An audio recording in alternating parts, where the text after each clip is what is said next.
എല്ലാ കാര്യങ്ങളും എല്ലാവരോടും തുറന്നു പറയുമല്ലേ. ഒരു പുഞ്ചിരിച്ച് കാണിക്കുന്ന അവനോട് ആദ്യം തന്നെ നമ്മുടെ ജീവിത ചരിത്രങ്ങൾ അവന് ജനിച്ച നാൾ മുതൽ ഇപ്പൊ എന്താണ് നടക്കണേ, ഇനി എന്താ നടക്കാൻ പോണെന്നൊക്കെ പറയല്ലേ. അങ്ങനെ പറഞ്ഞ അവസാനം അവൻ മിണ്ടണില്ല. അവനെ കാര്യങ്ങളെല്ലാം അറിയുകയും ചെയ്യുക, അവന് ഒഴിവാക്കാനും പറ്റാനുള്ള അങ്ങനെ പെട്ടിരിക്കുകയാണല്ലേ. സത്യമല്ലേ, പെട്ടിരിക്കല്ലേ.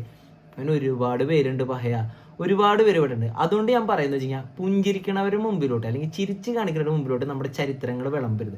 നമുക്ക് പറ്റുന്ന പ്രശ്നങ്ങൾ ഒരിക്കലും പറയരുത്. ഇനി നടക്കാൻ പോണ നല്ല കാര്യങ്ങളായാലും അവരോട് മിണ്ടാനേ പോണ്ട. മിണ്ടിക്കഴിഞ്ഞാൽ പിന്നീട് ഇരുന്ന് ഖേദിക്കേണ്ടി വരും. ഇപ്പം നീ ഇരിക്കണ പോലെ. ഞാൻ പറഞ്ഞത് ഇത്രേ ഉള്ളൂ. ഈ ചിരിക്കണ മുഖങ്ങളൊന്നും അല്ല നിങ്ങളുടെ കൂടെ വരാൻ പോണത്.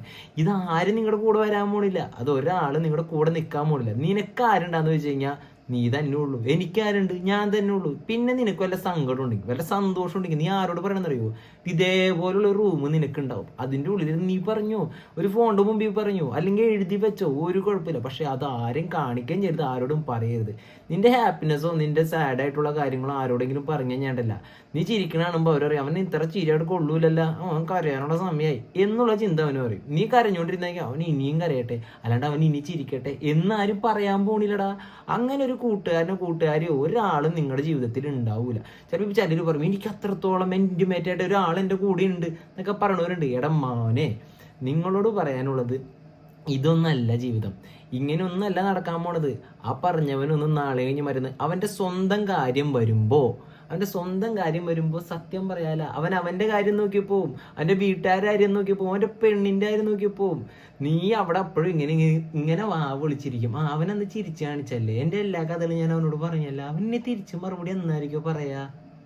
ഒന്നും പറയാൻ പോണില്ല. അവൻ പറയും നിന്റെ കുറ്റം ആരോട്? മറ്റുള്ളവരോട്. കാരണം നിന്റെ എല്ലാം അവനറിയാം, എല്ലാം പറഞ്ഞു കൊടുത്തു പോയില്ലേ. അങ്ങനെ ചെയ്യരുതട്ടാ. അങ്ങനെ ചെയ്യും തോറും നമ്മൾ വീണുകൊണ്ട് തന്നെ ഇരിക്കുള്ളൂ. നീ ഒറ്റയ്ക്ക് നിൽക്ക്, നീ ഒറ്റയ്ക്ക് സംസാരിക്കുക, നീ നിന്റെ മനസ്സിനോടും നിന്റെ ലൈഫിനോട് സംസാരിക്കുക. കാരണം ഇതൊക്കെ ഞാൻ പറയുന്നത് എൻ്റെ സ്വന്തം അനുഭവത്തിൽ നിന്നാണ്, ഞാൻ പെട്ടിട്ടുള്ളതാണ്. എന്താ ഡയലോഗ് അല്ലേ, പെട്ട് കഴിഞ്ഞപ്പോൾ അങ്ങോട്ട് ഡയലോഗ് അടിക്കാൻ വന്നേക്കണത്. ശരിക്കും അനുഭവമാകുമ്പോൾ നമ്മൾ പഠിക്കുള്ളൂ. അതുകൊണ്ടാണ് ഞാൻ പറയണത്, അനുഭവിക്കുന്നതിന് മുമ്പ് മക്കളെ ഈ കാണുന്നവരോ ഈ തരുന്ന സാധനങ്ങളോ ചിലർ പലതും തന്നെ നമ്മുടെ കൂടെ കൂട്ടി വാ എൻജോയ് എന്നൊക്കെ പറയും. ആ എൻജോയ്മെന്റ് ഒന്നല്ല എൻജോയ്മെന്റ്. നീയായിട്ട് എൻജോയ് ചെയ്യാൻ പോണ ഒരു സമയമുണ്ട്, ആ ഒരു പ്രായമുണ്ട്. അവിടെയും വരെ നീ ഇങ്ങനെ പോകും. മറ്റുള്ളവരുടെ വാക്ക് കേൾക്കാതെ, മറ്റുള്ള ചിരിക്കണം മുഖം കണ്ടിട്ട് നീ ഒന്നും ചെയ്യാതെ നീയായിട്ട് നിന്റെ രീതിയിൽ നടക്ക്. ഈ ചിരിച്ചവർ നിങ്ങളുടെ കാര്യങ്ങളൊക്കെ അറിഞ്ഞുകൊണ്ട് ഒന്നും ചെയ്യണ്ട. അവനെ സൈഡിൽ കൂടെ അങ്ങോട്ട് പോകട്ടെ. അവനെ ദ്രോഹിക്കാനും പോണ്ട, പറയാനും പോണ്ട, കേൾക്കാനും പോണ്ട. എല്ലാം ഇങ്ങനെ ശാന്തമായി കേട്ടോണ്ടിരിക്കുക. എത്രത്തോളം ശാന്തത നിനക്ക് വരുന്നോ അത്രത്തോളം വളർച്ച നിനക്ക് വരും. എത്രത്തോളം നീ പ്രതികരിക്കാൻ പോകുന്നു അത്രത്തോളം നാശമായി കൊണ്ടുവന്നിരിക്കും. അതുകൊണ്ട് പറയണേ, ഒരു മുഖം നോക്കിയിട്ട്, ചിരിക്കുന്ന ഏതൊരു മുഖം നോക്കിയിട്ട് നീ ഒന്നും പറയാതിരിക്കുക.